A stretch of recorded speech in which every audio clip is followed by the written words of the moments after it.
Hello, everyone. Welcome to the Spooky Noodles Podcast. Before we get too deep into this, there may be some noises going on in the background, and I really apologize if they do appear. I'm fostering cats right now, and they're very curious about what's going on, and unfortunately, I can't move them out of this room, so we're all stuck with them. They shouldn't be too bad, though.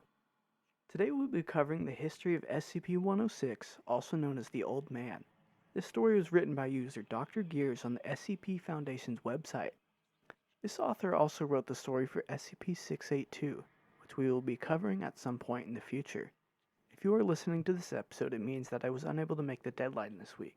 I could be sick, I could have been lazy, or I could have encountered some roadblocks. I'll make a Twitter post to let you all know what happened and when to expect the correct episode. Now that we've cleared that up, let's see what makes the Old Man so deadly. Item number SCP-106. Object class Keter. Special Containment Procedures, Revision 11-8. No physical interaction with SCP-106 is allowed at any time. All physical interaction must be approved by no less than a 2/3 vote from O5 Command.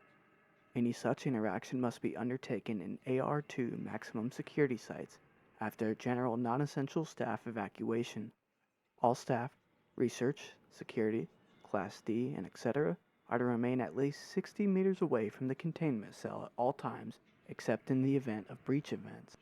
SCP-106 is to be contained in a sealed container comprised of lead-lined steel. The container will be sealed within 40 layers of identical material, each layer separated by no less than 36 centimeters of empty space. Support struts between layers are to be randomly spaced. Container is to remain suspended no less than 60 centimeters from any surface by ELO-ID electromagnetic supports. Secondary containment area is to be comprised of 16 spherical cells, each filled with various fluids and a random assembly of surfaces and supports. Secondary containment is to be fitted with light systems capable of flooding the entire assembly with no less than 80,000 lumens of light instantly with no direct human involvement. Both containment areas are to remain under 24-hour surveillance. Any corrosion observed on any containment cell surfaces, staff members, or other site locations within 200 meters of SCP-106 are to be reported to site security immediately. Any objects or personnel lost to SCP-106 are to be deemed missing/killed in action. No recovery attempts are to be made under any circumstances.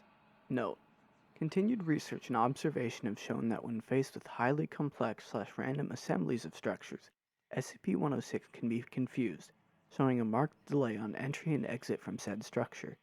SCP-106 is also shown an aversion to direct sudden light. This is not manifested in any form of physical damage, but instead a rapid exit into the pocket dimension generated on solid surfaces. These observations, along with those of lead aversion and liquid confusion, have reduced the general escape incidence by 43%. The primary cells have also been effective in recovery incidents requiring recall protocol. Observation is ongoing. Description: SCP-106 appears to be an elderly humanoid with general appearance of advanced decomposition. This appearance may vary, but the rotting quality is observed in all forms. SCP-106 is not exceptionally agile and will remain motionless for days at a time, waiting for prey.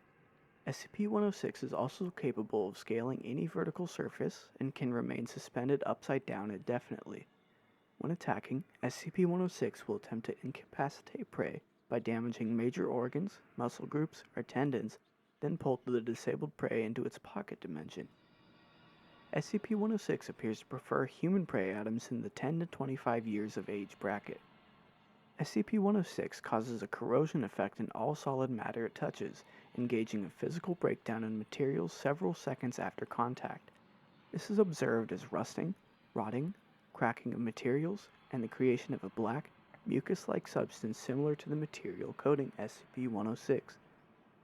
This effect is particularly detrimental to living tissues, and is assumed to be a pre-digestion action. Corrosion continues for 6 hours after contact, after which the effect appears to burn out.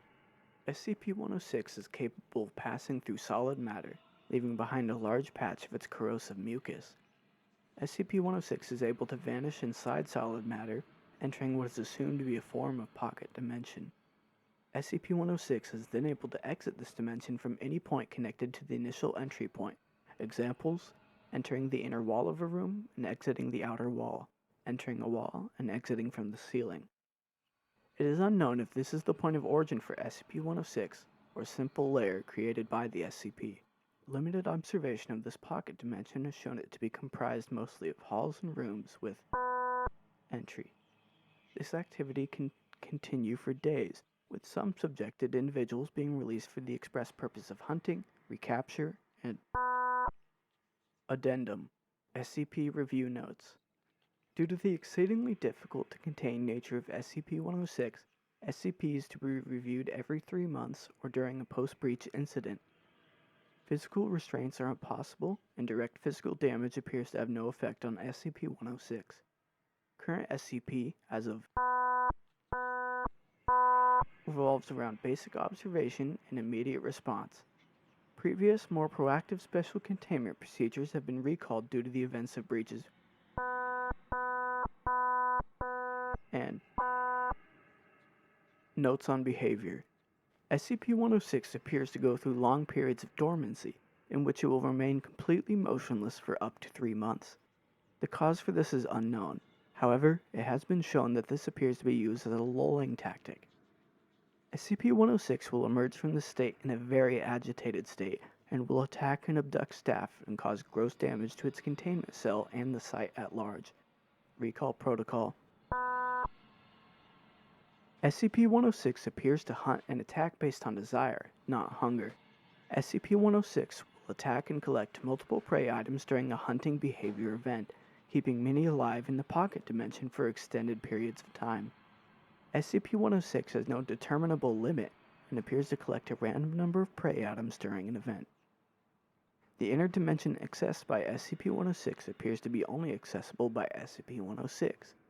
Recording and transmission devices have been shown to still operate inside this dimension, though recordings and transmissions are very degraded. It appears that SCP-106 will play with captured prey, and appears to have full control of time, space, and perception inside this dimension. SCP-106 appears. Recall Protocol. In the event of a breach event by SCP-106, a human within the 10 to 25 years of age bracket will be prepped for recall, with the comprised containment cell being replaced and restored for use. When the cell is ready, the Lear subject will be injured, preferably via the breakage of a long bone such as the femur, or the severing of a major tendon such as the Achilles tendon. Lear subject will then be placed in the prep cell, and the sound emitted by said subject will be transmitted over the site public address system. SCP-106 will typically begin to gravitate toward the Lear subject within 10 to 15 minutes after hearing the subject. Should SCP-106 not respond to the initial broadcast, additional physical trauma is to be administered to the Lear subject at 20-minute intervals until SCP-106 responds. Multiple Lear subjects may be used in the case of major breach events. SCP-106 will typically enter a dormant state after finishing with the Lear subject. In addition, subjects may. This is absolutely one of the creepier SCPs. The thought of some rotting old man slowly approaching me is so unsettling, especially knowing his motive. If you enjoyed that story, please consider sticking around for more. Next Sunday, we'll be returning to our regularly scheduled programming. Our sources are linked in the show notes. If you've got any suggestions or tips for future episodes, please contact us at our email spookynoodlespod@gmail.com or at our Twitter @spookynoodles. Your feedback is greatly appreciated. Make sure to keep your taste for horror alive by watching the next episode of Spooky Noodles on Apple, Spotify, Amazon, or YouTube. Thank you for listening.